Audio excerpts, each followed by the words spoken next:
My name is Kesha Bruce, and I'm an artist. Primarily, I work in painting.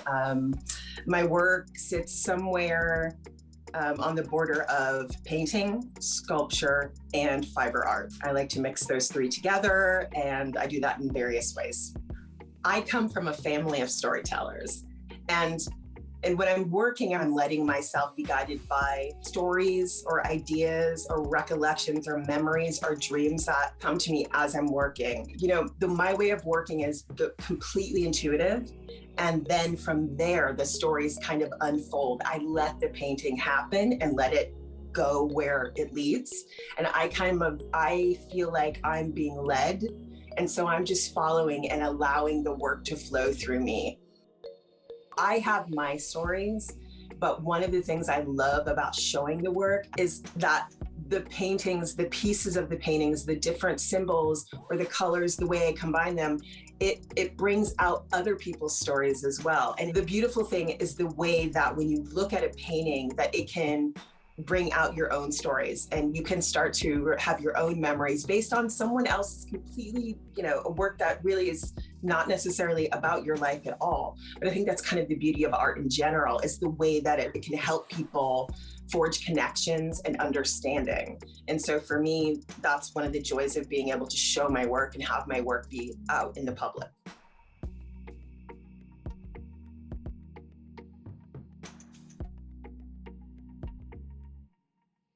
I learned the ripping and the dyeing and the kind of piecing together. I taught myself because I wanted the tactile elements that come with working with fiber and fabric. And so I just did it. And I learned, I fumbled my way through it. And then, I was lucky to meet people on the way who were like, why don't you try it this way? I never thought I would be working with fiber. And now it's almost the absolute center of my practice.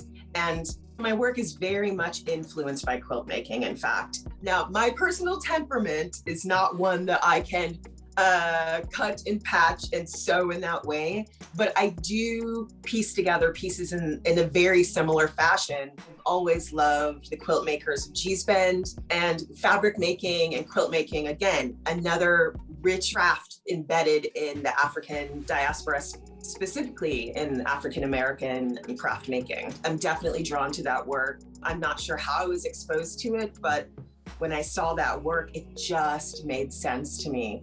And I actually was a very late bloomer. I didn't really start making art or come to art making until I was in high school. And I just loved making things with my hands. So it went from jewelry to drawing to painting. And what I loved about it was the freedom that inside of this space, inside of this thing that I was creating, that there was complete liberation, that I didn't have to be dictated by anybody else's ideas or thoughts or rules about how I should be or how I should be in the world. But inside of the art making process, I was free. There's something embedded in me that it's about the call to liberation, Black liberation, freedom, and which is really about the opportunity to just be yourself and express yourself. And I found that in art making.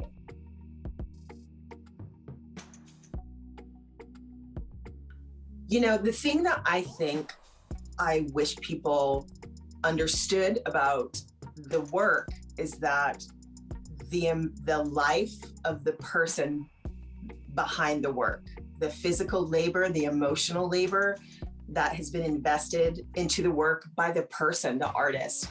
I think that a lot of people think that artists have this life that is all about just fun and you get to make whatever you want and you don't have any limitations. And that's actually not the truth.